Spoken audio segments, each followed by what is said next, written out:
सिया राम मैं सब जग जानी, करहूं प्रणाम जोर जुग पानी। लेकिन आज मेरा मन आनंद से भरा हुआ है, और इसलिए भरा हुआ है कि बचपन से मैं भी गांव में पैदा हुआ महाराज जी। छोटा सा गांव, मेरा भी जैत, हम भी जैत में पैदा भय, और पढ़े भी सरकारी स्कूल में ही है भैया, कोई पब्लिक मगलिक स्कूल में नहीं पढ़े। तो बचपन से हम ये देखते थे कि बेटा और बेटी के बीच भेद होता है, बेटा ज्यादा लाडला होता है और बिटिया कम प्यारी होती है। कई बार तो बेटियां कोख में मारी जाने लगी स्थिति पैदा हुई। तब मन में वेदना होती थी महाराज जी कि हे भगवान, वो दिन कब आएगा जब बेटा और बेटी बराबर माने जाएं। बीच में महाराज जी मैं विधायक बन गया। मैं आज कन्या विवाह के अवसर पर वो घटना सुनाना चाहता हूं। पदयात्रा कर रहा था, हम तो पांव पांव भी खूब घूमे। तो एक गांव में गए तो बेटी की शादी थी, अनाथ थी।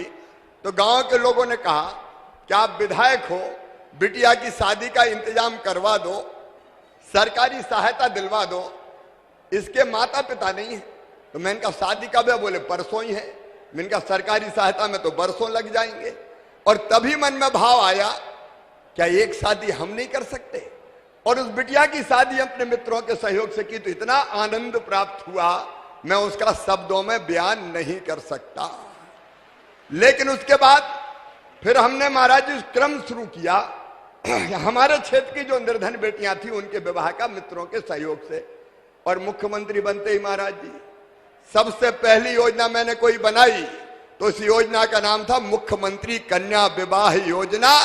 और मध्य प्रदेश की धरती पर हजारों शादी सरकार क्यों न करे? सरकार की ड्यूटी है, धर्म है कि बिटिया की शादी अगर माता पिता ठीक से नहीं कर सकते तो सरकार शादी करे। इसलिए मुख्यमंत्री कन्या दान योजना बनी। और उसके बाद सारे संत यहां बैठे हैं, उनके चरणों में मैं निवेदन करना चाहता हूं। लाडली लक्ष्मी योजना बनी जिसमें तय किया कि मध्य प्रदेश की धरती पर कोई बिटिया पैदा होगी तो वो लखपति होगी, लखपति, बोझ नहीं बनेगी, वरदान बनेगी। उसमें से लाडली लक्ष्मी योजना है।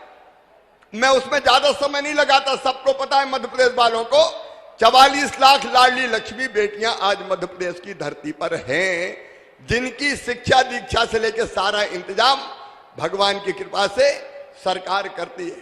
लेकिन अभी मैं महाराज जी से कह रहा था, महाराज जी आज महाशिवरात्रि है, शिव और शक्ति, जब तक दोनों मिलकर सशक्त नहीं होते तब तक कल्याण कभी देश का भी नहीं होगा और संसार का भी नहीं होता।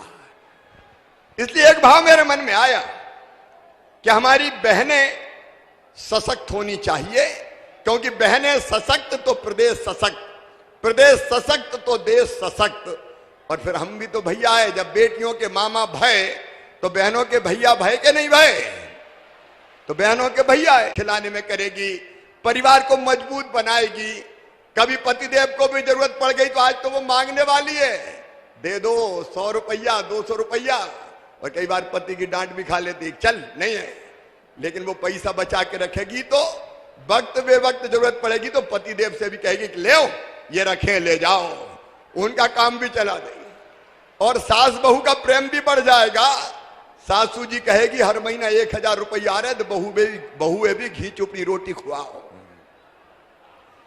महाराज जी आज बेटियों को देख के मुझे ये प्रसंग याद आ गए। मैं आपको प्रणाम करता हूं, सब संतों को प्रणाम करता हूं। और देखो भैया, भगवान को प्राप्त करना जीवन का अंतिम लक्ष्य है, परमात्मा की प्राप्ति। और भगवान कैसे प्राप्त होंगे? तो ज्ञान मार्ग, भक्ति मार्ग और कर्म मार्ग, 3 मार्ग बताए गए हैं। ज्ञान मार्ग यहां बैठे, जो सही रास्ता हमको बताए वो है ज्ञान मार्ग, वो संत ज्ञान मार्गी है, वो भगवान को प्राप्त करते हैं। दूसरे हैं भक्ति मार्ग। एक बार भगवान श्री रामचंद्र जी का दरबार लगा था। मैया सीता, भैया लक्ष्मण, भरत, शत्रुघ्न, अंगद, नल, नील, जामवंत, हनुमान, द्विविद सब बैठे थे। अचानक सीता जी बोली कि वैसे तो मुझे सभी पुत्र बहुत प्यारे, लेकिन पुत्रों में भी पवन पुत्र की महिमा का तो मैं वर्णन नहीं कर सकती। और ये कह के सीता मैया ने कहा, आज अयोध्या की सबसे कीमती माला मैं बजरंग को भेंट करना चाहती हूं। और ये कह के अपने गले से मोतियों की एक माला निकाली और हनुमान जी की गोद में डाल दी। कहा बेटा ये अयोध्या की सबसे कीमती माला है। हनुमान जी ने माला उठाई, उल्टी पलटी देखी और फिर माला तोड़ डाली। तोड़ के एक मोती निकाला, देखा, तोड़ा, फेंक दिया। दूसरा मोती निकाला, देखा, तोड़ा, फेंक दिया। तीसरा मोती निकाला, देखा, तोड़ा, फेंक दिया। दरबार आश्चर्यचकित, बजरंग को हो क्या गया? इतने प्रेम से मैया ने मोतियों की माला दी, ये तोड़ तोड़ के फेंक क्यों रहे? मैया बोली बेटा बजरंग बात क्या है, तू माला तोड़ के फेंक क्यों रहा है? तो बजरंग मुस्कुरा दिए, मैया तू भी झूठ बोलती है। तो सीता जी ने कहा मैं और झूठ? दरबार फिर आश्चर्यचकित रह गया कि बजरंग सीता जी से कह रहे हैं कि मैया तुम भी झूठ बोलते हो। सीता जी का बेटा मैंने क्या झूठ बोला? बोले भैया तू तो कहती थी ये माला अयोध्या की सबसे कीमती माला है। बोले बेटा अभी भी कह रही हूं ये माला अयोध्या की सबसे कीमती माला है। बजरंग मुस्कुराए और कहने लगे भैया अब भी झूठ बोल रही है।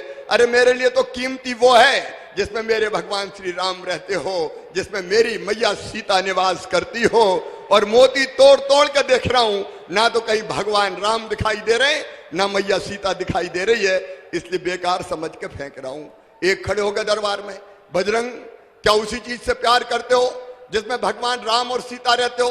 बोले हाँ। तो बोले शरीर से प्यार करते हो कि नहीं? बोले सब करते हैं, मैं भी करता हूं। कहा बताओ तुम्हारे शरीर में कहां राम और सीता है?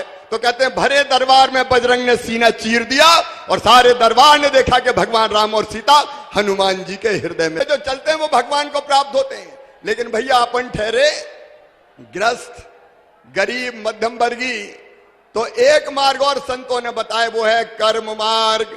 जिसकी तरफ जो काम तय है वो मेहनत ईमानदारी से करते चलो, भगवान मिल जाएंगे।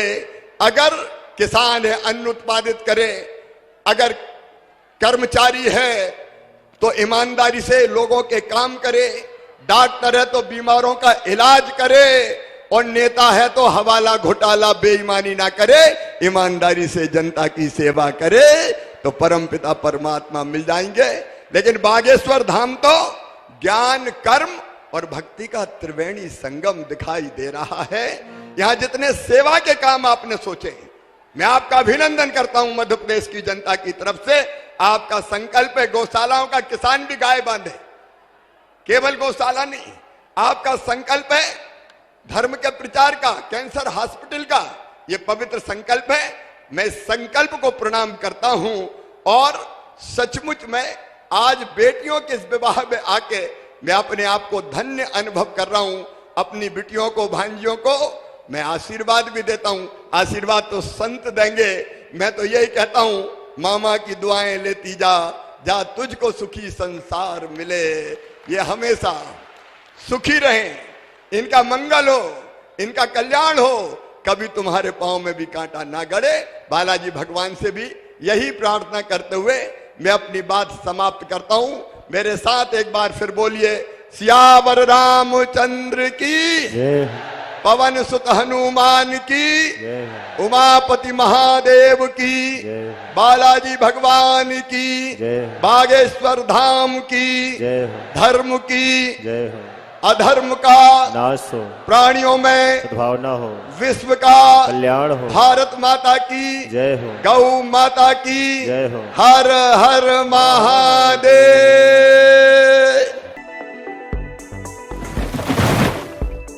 सर्वोत्तम निर्माण के लिए माइसन सीमेंट।